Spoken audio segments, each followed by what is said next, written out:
Hi, my name is Donovan Washington, and today I will be presenting 9/11 in the NFL. The reason why I chose this topic was mainly because I feel like this topic really gave me a different perspective on a 9/11 and how it affected the NFL, and also how the NFL affected not only the country but the world in the aftermath of 9/11.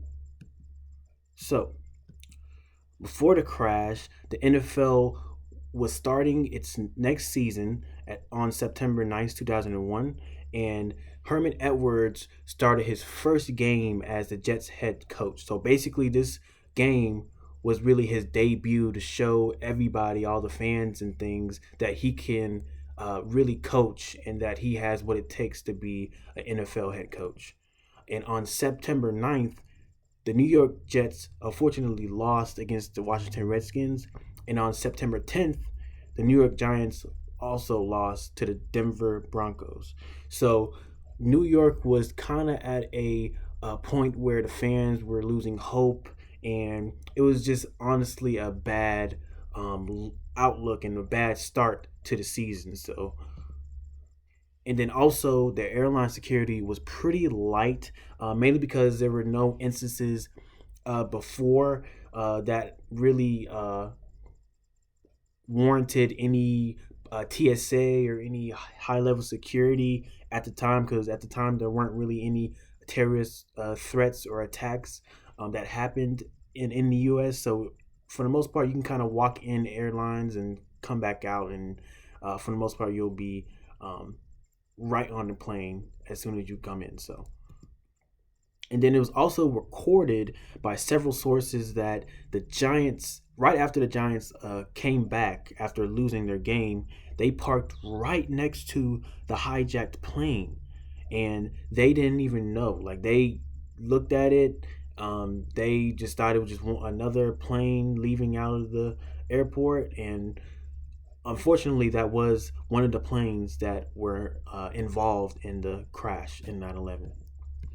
So, when the disaster struck, so on the morning of September 11th, 2001, two airplanes crashed into the World Trade Center of New York, and members of the Islamic terrorist group named Al Qaeda hijacked two passenger aircrafts and committed suicide by crashing the planes into the twin towers of the World Trade Centers. So they committed suicide by crashing the planes right into the towers, causing major damage. And as a result, it was recorded that almost 3,000 people died due to the crash, and that's including all the attackers and the passengers on the aircraft. There were no survivors um, in the aircraft, and it left a lot of debris and a lot of sorrow and headache. And the news networks recorded that sorrow and recorded all of the catastrophes and the people jumping out of the buildings and things like that. It was really bad, and it really left a nasty mark, not only in New York, but also for the entire country of the U.S. So, in terms of the New York teams that were in New York, New York Jets head coach Herman Edwards seen the aftermath of the crash outside of his window as he was watching film for the next game. So he was uh, how the facility was set up. He could actually see the skyline of New York. He could actually see the twin towers, and he actually saw the smoke come out of it as he was watching film, due to him being in the office earlier. And Rob McGovern, which was a former Giants player, he also seen the reactions from the bystanders of people jumping out of the buildings. He was there for a doctor's appointment, and as he got out of the subway, he seen people just in awe and crying and screaming due to the effects and the aftermath of the really the events that happened. And New York players began to gather together due to them being really scared and they wanted to protect their families. They came together, went home, and they really just kind of sheltered themselves until there were any reports or any national statements that came out saying that it was safe to come back out. And a Giants linebacker, Jason Whittle, he his brother was actually injured while being in the Twin Towers, so he had to deal with rushing to the hospital, the bridges being blocked, and all those things. So it was really traumatic and very stressful for him going through the 9/11 right after. So, what now? On the following Wednesday, the Giants and Jets returned to practice to prepare for the upcoming game. So they didn't necessarily have a conversation with anybody. Even the commissioner, they were still trying to resume football operations. So, in as a result, um, people around the league, especially the New York players, since they could see the aftermath and the smoke coming from the buildings as they practiced, they just lost, focus and energy. And because of that, Coach Edwards saw that and he decided to end practice early and to call a meeting to kind of see where his players' heads are and to really gauge if they should even continue the season due to them needing to really grieve for the events that happened shortly before them coming on the field, right? And several teams decided to withdraw themselves from playing the next game, regardless of the decision from the commissioner. They decided unanimously that they would just kind of almost boycott and just not go due to the fact that they feel like if they were to play, they are basically ignoring the lives that were lost, and they were not really holding in silence. They were just kind of moving on like it didn't really matter. So they, instead of playing, they just kind of wanted to chill out and wanted to really get the time to mourn for everything that happened. And as a result, as of several players going to the NFL Players Association and saying that they're not going to play either, the commissioner ended up releasing a statement basically explaining the halt of the 2001-2002 NFL season. So, newfound hope. After the attacks, the country experienced an overwhelming sense of fear and hopelessness. They didn't know, due to the attacks, they now felt for the first time that they aren't protected by the government. And because of that, they were very scared and of a second attack, and they did not want that to happen, right? So they were just scared and hopeless. They thought they were going to die and all those things. And NFL teams use free time to either continue to grieve with family or to help rescue and cleanup efforts with the city. So some players, they took the time to really gather their family together and to really grieve for the events that happened. And then others, they went out onto the front lines and really tried to help the rescue team, cleaning up the debris and rescuing people from the rubble.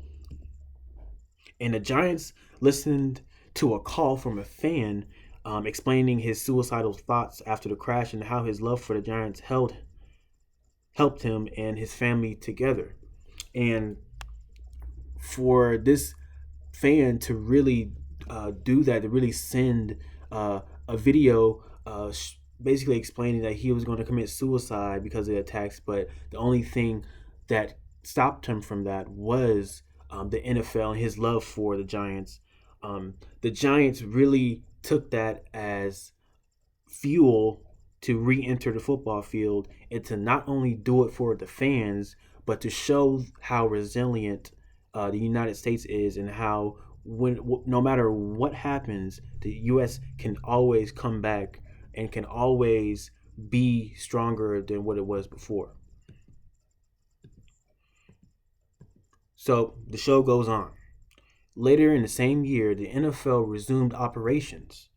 Before every game thereafter, a massive American flag was displayed over the field, and everyone stood for the national anthem. They wanted to show everybody that we are united and that we are prideful, and we are together. And when we're together, that's when we're stronger. So because of that, they really overdid the American flag presentations. They had a big flag that that came out over the field at every game. People waved around um, American flag, small flags, and it was very patriotic. Every pretty much every game thereafter. And the New York Giants and Jets managed to defeat their opponents despite the fresh memories of the fatal terrorist attack. They were able to overcome their grief, and they were able to really accomplish something special that meant a lot, not only for the city of New York, but for the country itself. And the NFL showed the country a sense of unity and togetherness. The flags really showed that everybody had a common cause. Everybody was together, and they really felt like that they loved each other. Really. So the long-lasting effects, due to the concerns of a second terrorist attack, the NFL partnered with the Secret Service and the U.S. government to bolster security at all games, including the Super Bowl that happened in February 3rd of the following year. They were scared of another terrorist attack, so to make sure that that didn't happen, they really amped up the security for every games, including the Super Bowl. Also, due to the attacks, Homeland Security was created, and Homeland Security also created the Transportation Security Administration to make sure to limit terrorist attacks or to decrease the percentage of terrorist attacks by checking every bag and checking every person, doing body searches, things like that. And also the one of the another effect would be the increase of countrywide patriotism. Um, After the attacks, people really felt like they needed to unify and they needed to help each other with grief, and they needed to grieve together. And because they grieved together, they wanted to celebrate together, and they wanted to be with each other together, and they wanted to overall be unified as a country. But also, a negative long lasting effect would be racial bias against Muslims. This is because since Muslims uh, attacked the World Trade Center and the Pentagon, Muslims in America were getting harshly, uh, getting really harsh treatment due to the fact of their skin color and their nationality, because people were saying, uh, their family did it, or they were saying that um, they were bad people because of what people who looked like them did, right? So that was a negative, long lasting effect. So, the conclusion: 9/11 showed that the U.S. is unified, and unified the most when the country is under attack. It really showed that when uh, people are backed against the corner, once they get out of it, they become friends. They really become united as one, and they fight as one thereafter. And also, the world was reminded that the U.S. is not untouchable, because before the U.S. Was emerged as the world power, and since the attack, the view on the U.S. from other countries became very negative due to the fact that they weren't. It didn't seem like they were heavily protected. So some people, it was speculated that America is weak in terms of its security due to the attack happening around the world. Also, the NFL is commonly used as propaganda to keep the public unified.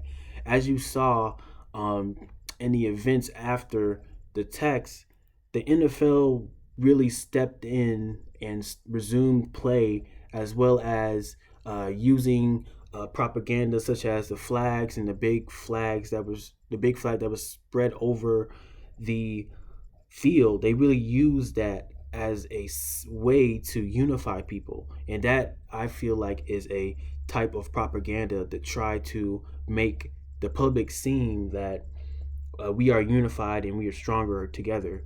At the same time, kind of ignoring the fact that there was a lack of security to make sure that it didn't happen in the first place.